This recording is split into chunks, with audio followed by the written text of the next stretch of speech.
Welcome to Jumana Vlogs, primary and high school get together function vlog to be continued. Sorry for delay. Please watching full vlog.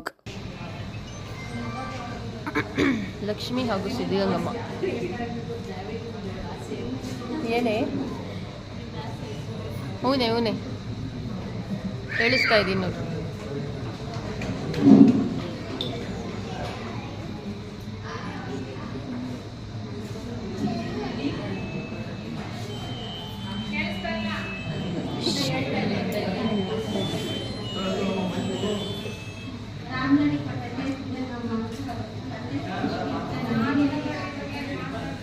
ಸ್ವರಾಜ್ಯ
ಅರು silent.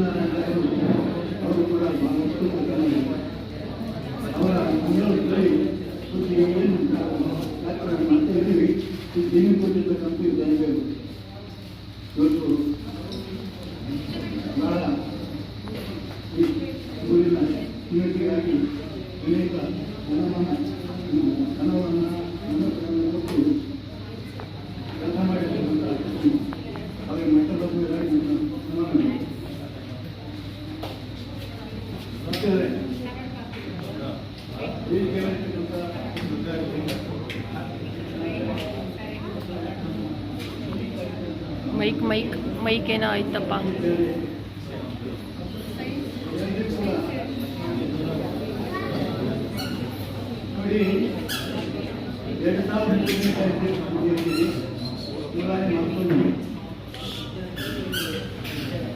ಕೆಲಸ ಮಾಡಬೇಕಾಗಿದೆ. English ಮತ್ತು ಗಣಿತ ಪ್ರೌಢಶಾಲೆಗಳಲ್ಲಿ ವಿದ್ಯಾಲಯಗಳಲ್ಲಿ English ಮತ್ತು ವಿಜ್ಞಾನ ರಾಜಗಣಿತ ರಂಗಪ್ಪನಿಗೆ ಕಷ್ಟ, ರಂಗಕ್ಕೂ ಕಷ್ಟ. ಯಾಕಂದರೆ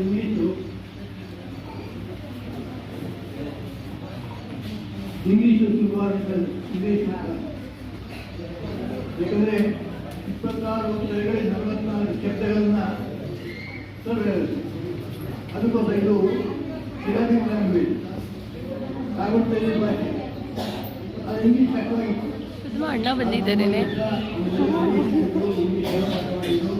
ಅದರ ಪರಿಣಾಮ ನಾವು ಮಕ್ಕಳಿಗೆ ಗಮನ ಬರ್ತೇವೆ. ಹೆಚ್ಚಾಗಿ ನೋಡಲು ಸಾಧ್ಯವಾಗಿದೆ. ಅಂತಹ ಅವತ್ತು ನಮ್ಮ ಶಾಲೆಯಲ್ಲಿ ಡಿಪ್ಲೊಮಾ ಪಂಡಿತರು KR, VTM, KN, ಆಮೇಲೆ CSS, ಹಾಗೆ ನಮ್ಮ ಯುವಕ ಪ್ರಕಾಶ್ ಇವೆಲ್ಲೂ ಕೂಡ ಒಳ್ಳೆ ಶಿಕ್ಷಕರಾಗಿ ಅವತ್ತು ವೃತ್ತಿ ಅಂತ ನಾನು ಭಾವಿಸ್ತೀನಿ. ಬಹುಶಃ ದೊಡ್ಡದಲ್ಲಿ ಯಾಕೆಂದ್ರೆ TC ಅವರಾಗಿರ್ಲಿ, AC ಅವರಾಗಿರ್ಲಿ, ತಹಶೀಲ್ದಾರ್ ಆಗಿರ್ಲಿ, ಅನೇಕ 35 ಇಲಾಖೆಗಳಲ್ಲಿ ದುಡಿದ್ರು ಸಹ ಕೆಲಸ ಆಗತಕ್ಕ ಮಾತ್ರ ನಮಸ್ಕಾರ ಅಂತಾರೆ. ಬಹುಶಃ ಶಿಕ್ಷಕ ವೃತ್ತಿ ಅಂತ ಪವಿತ್ರವಾದ್ದು. ಬಹುಶಃ ಅವ್ರ ಸಾಯವರೆಗೂ ನಮ್ಮ ರಾಮಾಂಜಿ ಸರ್ ಹೇಳಿದ್ರು, ಶಿಕ್ಷಕರು ವಿದ್ಯಾರ್ಥಿಗಳಿಗೆ ಒಂದು ಅದ್ಭುತವಾಗಿರ್ತಕ್ಕಂಥ ಜಗತ್ತದು. ಯಾರು ಏನೇ ಅವರು ತಂದೆಯವರು ದೊಡ್ಡ ಹುದ್ದೆಯಲ್ಲಿದ್ರು ಶಿಕ್ಷಕರು ಹೇಳ್ತಕ್ಕಂಥದ್ದೇ ವೇದವಾಕ್ಯ. ನಮ್ಮ ಶಿಕ್ಷಕರೇ ಪಂಡಿತರು. ನಮ್ಮ ಶಿಕ್ಷಕರಿಗೆ ಗೊತ್ತಿಲ್ಲದ ವಿಚಾರ ಪ್ರಪಂಚದಾಗ ಯಾರಿಗೂ ಗೊತ್ತಿಲ್ಲ ಅಂತಕ್ಕಂಥ ವಿದ್ಯಾರ್ಥಿಗಳು. ಬಹುಶಃ ಅದೊಂದು ಏನೈತೆ ಮಗು ಮನಸ್ಸಲ್ಲಿ ಆ ಶಿಕ್ಷಕರು ಅಂತಕ್ಕಂಥದ್ದು ಒಂದು ಅದ್ಭುತವಾದ ಜಗತ್ತು ಅಂತ ನಾನಾದ್ರೂ ಭಾವಿಸಿದ್ದೀನಿ. ಬಹುಶಃ ಏನಾದ್ರೂ ಹುದ್ದೆಗಳಿದ್ರೆ ಅವರು ನಿವೃತ್ತಿಯವರೆಗೂ ಸಾಯುವವರೆಗೂ ನಮಸ್ಕಾರ ಹಾಕ್ಕೊಳ್ತಕ್ಕಂಥ ಹುದ್ದೆ ಅಂತಕ್ಕಂಥದ್ದಿದ್ರೆ ಅದು ಶಿಕ್ಷಕ ವೃತ್ತಿ ಅಂತ ನಾನಾದ್ರೂ ಭಾವಿಸ್ತೀನಿ. ಬಹುಶಃ 2003 ಬ್ಯಾಚು ಏನ್ ನೀವೆಲ್ಲ ಸೇರ್ಕೊಂಡು ಸ್ನೇಹ ಸಮ್ಮಿಲನ ಹಾಗೂ ಗುರುವಂದನ ಕಾರ್ಯಕ್ರಮನ ಮಾಡ್ತಿರ್ತಕ್ಕಂಥದ್ದು ಅತ್ಯಂತ ಶ್ಲಾಘನೀಯ ವಿಚಾರ. ಬಹುಶಃ ನಾನು 92ನೇ ಇಸ್ವಿನಲ್ಲಿ ಜಗ್ಗೇಶ್ವರು ಮಾಯಸಂದ್ರದಲ್ಲಿ ಹೊಸ ಪಾಯಿಂಟ್. 92 ಅಂದ್ರೆ 34 ವರ್ಷದಿಂದ. ನಾನು 98ಕ್ಕೆ ಹೊಸಕೆರೆ ಶಾಲೆಗೆ ಟ್ರಾನ್ಸ್ಫರ್ ಆಗಿ ಬಂದೆ. ಬಹುಶಃ ಒಂದು ಸೆಕ್ಷನ್ ಅಲ್ಲಿ 100-150 ಜನ ಇದ್ರು, 500 ಜನ ಹುಡುಗರು ಇರ್ತಿದ್ರು. ಇವತ್ತು 150, 120, 150ಕ್ಕೂ ಬಂದಿದೆ. ಬಹುಶಃ ನಮ್ಮ ನರಸಿಂಹಮೂರ್ತಿ ಸರ್ ಹೇಳಿದ್ರು, ಶಿಕ್ಷಣ ಇವತ್ತು ವ್ಯಾಪಾರೀಕರಣ ಆಗೈತೆ. ಯಾಕೆಂದ್ರೆ ಈ ಜಗತ್ತಲ್ಲಿ ಏನು ಜನರಿಗೆ ಪುಕ್ಕಟ್ಟೆ ಸಿಗ್ಬೇಕು ಶಿಕ್ಷಣ, ಆರೋಗ್ಯ, ಇವತ್ತು ಜಗತ್ತಲ್ಲಿ ವ್ಯಾಪಾರೀಕರಣ, ಕಮರ್ಷಿಯಲ್ ಆಗೈತೆ. ಬಹುಶಃ ಹಿಂದೆ ಇದ್ದಂತ ಪ್ರೀತಿ, ವಾತ್ಸಲ್ಯ, ಅನುಬಂಧಗಳು, ವಿದ್ಯಾರ್ಥಿ ಮತ್ತು ಗುರುಗಳು ಇರ್ತಕ್ಕಂಥ ಅನ್ಯೋನ್ಯವಾದ ಸಂಬಂಧನೂ ದೂರ ಆಗ್ತೈತೆ. ಯಾಕೆಂದ್ರೆ ಶಿಕ್ಷಣ ಒಬ್ಬ ಹುಡುಗ ಕನಿಷ್ಠ PUC ಓದ್ಬೇಕು ಅಂದ್ರೆ ಬಹುಶಃ ಒಂದು 15 ಲಕ್ಷ ಖರ್ಚು ಮಾಡ್ತಾರೆ. ಆ ಶಿಕ್ಷಣ ವ್ಯಾಪಾರೀಕರಣ ಆಗಿರೋ ದೃಷ್ಟಿಯಿಂದ ಶಿಕ್ಷಕರಿಗೂ ಮತ್ತು ಒಂದು ಮಕ್ಕಳಿಗಿರ್ತಕ್ಕಂಥ ಅನ್ಯೋನ್ಯವಾಗಿರ್ತಕ್ಕಂಥ ಅವಿನಾತ್ಮಕವಾಗಿರ್ತಕ್ಕಂಥ ಸಂಬಂಧನೂ ಸಹ ಕಡಿಮೆ ಆಗಿದೆ. ಹಾಗಾಗಿ ಏನು 2003 ವಿದ್ಯಾರ್ಥಿಗಳು ನಿಮ್ಗೆಲ್ಲ ಶುಭವಾಗ್ಲಿ. ನಿಮ್ಗೆಲ್ಲ ಎಷ್ಟೋ ಜನ ಅಂತಾರೆ, ಈಗ ರಂಗನಾಥ್ ಸರ್ PSI ಆಗಿದ್ದಾರೆ. ಬಹುಶಃ ಎಷ್ಟೋ ಜನ ಇವತ್ತು ಮಕ್ಕಳ ಬಗ್ಗೆ ಕನಸನ್ನ ಕಟ್ತಾರೆ. ನಾನಂತೂ ಓದಿಲ್ಲ, ನಮ್ಮ ಮಕ್ಕಳನ್ನ ಚೆನ್ನಾಗಿ ಓದಿಸ್ಬೇಕು, ಸಮಾಜದಲ್ಲಿ ಒಳ್ಳೆ ಸ್ಥಾನ ಬರಬೇಕು ಅಂತಕ್ಕಂಥದ್ದು. ಎಷ್ಟೋ ಜನ ಚಿಕ್ಕ ಹುದ್ದೆಗಳು ಸಿಕ್ಕಿದಾಗ ಆ ಹುದ್ದೆಗಳಿಗೆ ಕಳಿಸಿ ಏನ್ ಮಾಡ್ತಾರೆ, ನಾನು ಓದಿಸಿದ್ರೆ ಚೆನ್ನಾಗಿ ಓದ್ತಿದ್ದೆ, ನಮ್ಗೆ ಓದಿಸ್ತಿಲ್ಲ ಅಂತೇಳಿ ಆ ಮೂಲಕ ತಮ್ಮ ಮಕ್ಕಳ ಭವಿಷ್ಯವನ್ನ ಕೆಡ್ತಕ್ಕಂಥ ಕೆಲಸವನ್ನ ಮಾಡ್ತಾರೆ. ಏನ್ 2003 ಜನ 3 ವಿದ್ಯಾರ್ಥಿಗಳಿದ್ದೀರಾ, ನಿಮ್ಮ ಮಕ್ಕಳನ್ನ ಚೆನ್ನಾಗಿ ಓದಿಸ್ಲಿ, ಅವರ ಭವಿಷ್ಯವನ್ನ ರೂಪಿಸ್ಕೊಳ್ರಿ. ಎಷ್ಟೋ ಜನ ಬದುಕು ಕಟ್ಕೊಂಡಿದ್ದೀರಾ. ಅಫಿಷಿಯಲ್ ಆದರೆ ಬದುಕು ಕಟ್ಕೋಬೇಕು ಅಂತ ಏನಿಲ್ಲ, ಅನೇಕ ರಂಗಗಳಿಗೆ ಖಾಸಗಿ ಜೀವನ ಆಗಿರ್ಬೋದು, ಉದ್ಯೋಗ ಆಗಿರ್ಬೋದು, ಬದುಕನ್ನ ಕಟ್ಕೊಂಡಿದ್ದೀರಾ. ನಿಮ್ಗೆ ಎಲ್ರಿಗೂ ಶುಭವಾಗಿ. ಬಹುಶಃ ನಿಮ್ಗೆಲ್ಲ ನೋಡಿದ್ದೀರಾ. ನಾನು ಈ ಹೊಸಕೆರೆ ಸ್ಕೂಲ್ ಬಿಟ್ಟ ಮೇಲೆ 20 ವರ್ಷ ಸತತವಾಗಿ ಅಧ್ಯಕ್ಷ ಆಗಿದ್ದೆ. ಸರ್ಕಾರಿ ನೌಕರ ಸಂಘಕ್ಕೆ 2 ಸರಿ ಅಧ್ಯಕ್ಷ, ಒಂದ್ಸರಿ ಶಿಕ್ಷಕರ ಸಂಘದ ಜಿಲ್ಲಾಧ್ಯಕ್ಷ ಆಗಿದ್ದೆ 4 ತಾಲೂಕಿಗೆ, ಒಂದ್ಸರಿ ತಾಲೂಕು ಅಧ್ಯಕ್ಷ ಆಗಿದೆ. ನಮ್ಮ JP ಸರ್ ಇಲ್ಲಿ ಇದ್ದಾರೆ. ಬಹುಶಃ ಒಂದು 20 ವರ್ಷದಲ್ಲಿ ಒಂದು 2,000 ಸರಿ ಸನ್ಮಾನ ಮಾಡಿರ್ತಾರೆ ನನಗೆ. ಅದು ದೊಡ್ಡ ಹುದ್ದೆಗಳಲ್ಲಿ ಇರ್ತಕ್ಕಂಥ ಸರ್ಕಾರಿ ನೌಕರ ಸಂಘ ಅಂದ್ರೆ ಬಹುಶಃ ಒಂದು 40 ಇಲಾಖೆ ಇರ್ತವೆ. ಆ 40 ಇಲಾಖೆಗೂ ನಾನೇ ಅಧ್ಯಕ್ಷ ಆಗಿದ್ದೆ. ದೊಡ್ಡ AC ಅವರು ಅಷ್ಟೆಲ್ಲ ಇದ್ರು ನಾನು ಡಿಗ್ರಿ ಕಾಲೇಜ್ ಬರ್ತಿದ್ದೆ. ಬಹುಶಃ ಹೆಲ್ತ್ ಡಿಪಾರ್ಟ್ಮೆಂಟ್ ಜೀಪ್ ಡ್ರೈವರ್ ಅಂತ ಅವರಪ್ಪ. ಆ ಡಿಗ್ರಿ ಕಾಲೇಜಲ್ಲಿ ನಮ್ಮನ್ನ ಗೆಸ್ಟ್ ಆಗಿ ಕರೆದ್ರೆ ಅಲ್ಲಿ ಯಾರೋ ನಮ್ಮ ಸ್ಟೂಡೆಂಟ್ ಗೆಸ್ಟ್ ಪ್ರೊಫೆಸರ್ ಆಗಿದ್ದೀನಿ ಸರ್ ಅಂತೇಳಿ ಆ ಪ್ರಿನ್ಸಿಪಲ್ಗೆ ಸುಮಾರು ಸರಿ ಪರಿಚಯ ಮಾಡ್ಕೊಳಕ್ಕೆ ಅಲ್ಲಿ ಹೋದಾಗೆಲ್ಲ ಸಾರ್ ನಮ್ಮ ಗುರುಗಳು ಅಂತೇಳಿ ಇದು ಎಷ್ಟು ಸರಿ ನಮ್ಗೆ ಹೇಳೋದು ವೆಂಕಟೇಶ್ ಬಗ್ಗೆ ನನಗೆ ಅಪಾರವಾಗಿರ್ತಕ್ಕಂಥ ಸಂತೋಷ. ಗಂಗಾದೇವಿ ಅಂತ ಅವ್ರೇನು ಮರ್ತ್ಬಿಟ್ಟಿದ್ದೀನಿ. ಡಿಗ್ರಿ ಕಾಲೇಜಲ್ಲಿ ಹೊಸಕೆರೆ ಹುಡುಗಿ ಅಸಿಸ್ಟೆಂಟ್ ಪ್ರೊಫೆಸರ್ ಆಗಿತ್ತು. ಬಹುಶಃ ಗುರುಗಳಿಗೆ ಅವ್ರ ಶಿಷ್ಯ ಅತ್ಯಂತ ಉನ್ನತ ಸ್ಥಾನವಾಗಿದ್ದ ಸಿಕ್ಕಿದಾಗ ಪರಿಚಯ ಆದಾಗ ಸಿಗ್ತಕ್ಕಂಥ ಸಂತೋಷ 1 ಕೋಟಿ ರೂಪಾಯಿ ಕೊಟ್ಟರು ಸಿಕ್ಕಲ್ಲ. ದೊಡ್ಡ ಹುದ್ದೆಯಲ್ಲಿ ಇದ್ದು ಸರ್ ನಾನು ನಿಮ್ಮ ಶಿಷ್ಯ ಸರ್, ನೀವು ಮರ್ತ್ಬಿಟ್ಟಿದ್ದೀರ ಸರ್, ಇಂಥ ದೊಡ್ಡ ಹುದ್ದೆಯಲ್ಲಿ. ವೆಂಕಟೇಶ್ ಸರ್ ಅವರು ತಮ್ಮ ಅನಿಸಿಕೆಗಳನ್ನು ವ್ಯಕ್ತಪಡಿಸಿ ಅನಿವಾರ್ಯ ಕಾರಣಗಳಿಂದ ಬೇಗನೆ ಹೊರಡಬೇಕಾಯಿತು ಅಲ್ಲಿಂದ. ಅದಕ್ಕೆ ಅವರಿಗೆ ಸನ್ಮಾನ ಮಾಡ್ತಾ ಇದ್ದೀವಿ. ಎಲ್ಲರೂ ಸರಿಗೆ ಸನ್ಮಾನ ಮಾಡಿ ಫೋಟೋಸ್ ಎಲ್ಲ ತಕ್ಕೊಂಡ್ವಿ. ತುಂಬಾ ಖುಷಿಯಾಯಿತು ಸರ್ ಬಂದಿದ್ದು. Thank you Venkatesh sir. ಹಾಗೆ ಕೆಲವೊಬ್ಬರು ಮಾತಾಡಿದ ಅನಿಸಿಕೆಗಳು ಮಿಸ್ ಆಗಿದೆ, ಕ್ಷಮೆ ಇರಲಿ. ನೋಡಿ ಮತ್ತೆ ನಾವು ಎಲ್ಲ ಸರ್ಗಳಿಗೂ ಸನ್ಮಾನ ಮಾಡ್ತೀವಿ. ಹೊರಗಡೆ ಎಲ್ಲ ವ್ಯವಸ್ಥೆ ಮಾಡೋದಕ್ಕೆ ಅಂತ ಹೋಗಿದ್ವಿ. ನಾನು ಅದರಿಂದ ಕೆಲವೊಂದು ವೀಡಿಯೋಸು ಶೂಟ್ ಮಾಡೋಕ್ಕಾಗಲಿಲ್ಲ. ನೋಡಿ ನಾವೆಲ್ಲ ಸೇರಿಕೊಂಡು ನಾನು ನೀನು ಅಂತೇಳ್ಬಿಟ್ಟು ನನಗೆ ನಿನಗೆ ಅಂಥೇಳಿ ನಾನು ಮಾಡ್ತೀನಿ ನೀನು ಮಾಡ್ತೀನಿ ಅಂತೇಳ್ಬಿಟ್ಟು ಎಲ್ಲರೂ ಹಾರ, ಶಾಲು, ಫ್ರೂಟ್ಸ್ ಕೊಡೋದಾಗಿರ್ಬೋದು, ಎಲ್ಲರೂ ಪ್ರತಿಯೊಬ್ಬರೂ ಅದರಲ್ಲಿ ಪಾರ್ಟಿಸಿಪೇಟ್ ಮಾಡೋಣ, ನಮ್ಮದು ಒಂದು ಮೆಮೊರಿ ಇರುತ್ತೆ ಅಂತೇಳ್ಬಿಟ್ಟು ಮಾಡ್ತಾಯಿದ್ದೀವಿ. ಇದಂತೂ ನಮಗೆ ಪ್ರೌಡ್ ಮೂಮೆಂಟ್ ಅಂತಲೇ ಹೇಳ್ಬೋದು. ಸರ್ಗಳಿಗೆ, ಟೀಚರ್ಸ್ಗೆ ನಾವೆಲ್ಲ ಈ ರೀತಿ ಸನ್ಮಾನ ಮಾಡ್ತಾಯಿದ್ದೀವಿ ಅನ್ನೋದೇ ನಮಗೆ ಒಂಥರ ಹೆಮ್ಮೆ ವಿಷಯ. ತುಂಬಾ ಖುಷಿ ಆಯಿತು ಈ ಮೂಮೆಂಟ್ನ ಶೇರ್ ಮಾಡ್ಕೊಳ್ಳೋದಕ್ಕೆ.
ಹಾಗೆ ನನ್ನೊಂದು ಕನಸು ಇತ್ತು, ಸರ್ಗಳಿಗೆಲ್ಲ ನಾವು ಪುಷ್ಪಾರ್ಚನೆ ಮಾಡಬೇಕು ಅಂತೇಳ್ಬಿಟ್ಟು ಸರ್ಗಳ ಪರ್ಮಿಷನ್ ತಗೊಂಡು ಹೂವು ಎಲ್ಲ ಕಿತ್ಬಿಟ್ಟು ಇಟ್ಕೊಂಡಿದ್ದೆ. ನಾನು ಶೋಭಾ ವಸಂತ ಸೇರಿ ಸರ್ಗಳಿಗೆಲ್ಲ ಪುಷ್ಪಾರ್ಚನೆ ಮಾಡ್ತಾಯಿದ್ದೀವಿ. ಇದೊಂದು ನನ್ನ ಪುಟ್ಟ ಆಸೆ ಇತ್ತು, ಅದನ್ನು ನೆರವೇರಿಸ್ಕೊಂಡೆ. ಸರ್ ಎಲ್ಲ ಖುಷಿಪಟ್ಟರು, ಥ್ಯಾಂಕ್ಸು ಹೇಳಿದ್ರು. ಥ್ಯಾಂಕ್ಸ್ ಸರ್ ಎಲ್ರಿಗೂ. ತುಂಬ ಖುಷಿಯಾಯಿತು ಈ ಥರ ಮಾಡಿದ್ದು. ಈ ಒಂದು ಗ್ರೂಪ್ ಫೋಟೋಗಾಗಿ ಇವಾಗೆಲ್ಲ ತಯಾರಿ ಮಾಡ್ಕೊಂಡು ನಿಂತಿದ್ದೀವಿ ನೋಡಿ. ಇಲ್ಲಿ ಕೆ ರಂಗನಾಥ್ ಅವರು ಗ್ರೂಪ್ ಫೋಟೋಗಾಗಿ ತುಂಬಾ ಶ್ರಮ ಪಡ್ತಾ ಇದ್ದಾರೆ. ಯಾಕಂದರೆ ನಾವು SLCಯಲ್ಲಿದ್ದಾಗ ಗ್ರೂಪ್ ಫೋಟೋ ತೆಗೆಸ್ಕೊಂಡಿರಲಿಲ್ಲ. ಅದಕ್ಕಾಗಿ ಈ ಫೋಟೋನಾದರೂ ನಮಗೆ ಒಳ್ಳೆಯದಾಗಿ ಕ್ಲೀನಾಗಿ ಬರಲಿ ಅಂತೇಳ್ಬಿಟ್ಟು ತುಂಬಾ ಕಷ್ಟಪಡ್ತಾ ಇದ್ದಾರೆ. 7th ಸ್ಟ್ಯಾಂಡರ್ಡ್ ಫೋಟೋ ಮಾತ್ರ ಇತ್ತು. SLCಯಲ್ಲಿ ನಾವು ಯಾಕೋ ಫೋಟೋನೇ ತೆಗೆಸ್ಕೊಂಡಿರಲಿಲ್ಲ. ಇದೊಂದು ಅಭೂತಪೂರ್ವ ಗಳಿಗೆ ಅಂತಲೇ ಹೇಳ್ಬೋದು. ನೋಡಿ ನಮ್ಮ ಗ್ರೂಪ್ ಫೋಟೋ ತುಂಬಾ ಚೆನ್ನಾಗಿ ಮೂಡಿ ಬಂತು.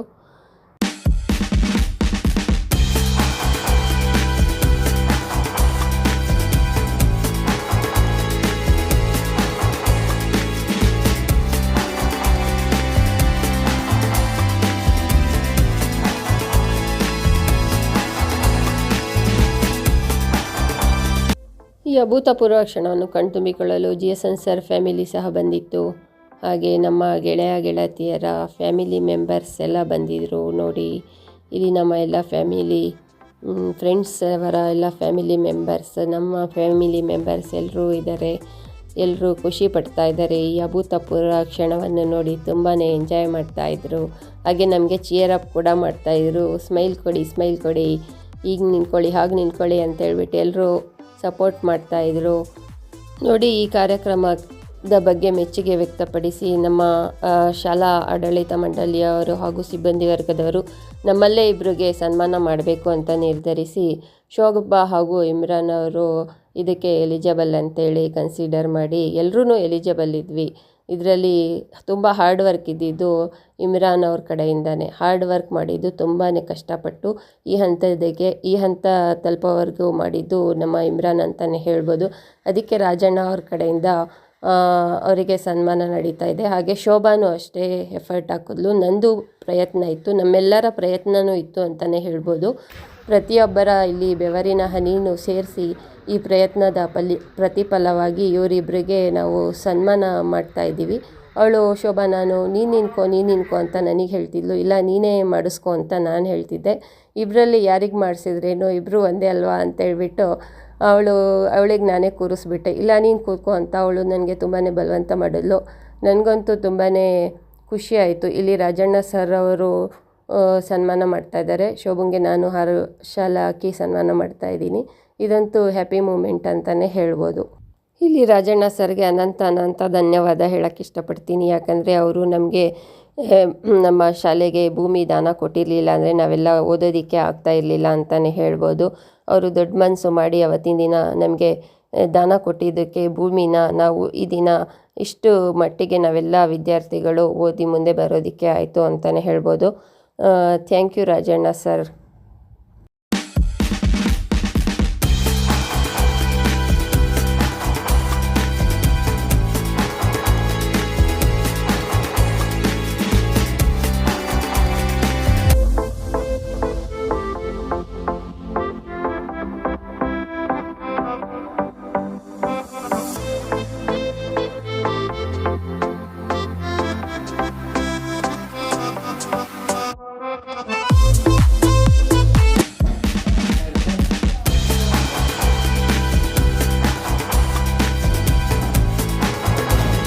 ಸ್ವಲ್ಪ ಇದು ಚಪ್ಪಳ ಹೊಡಿರಿ.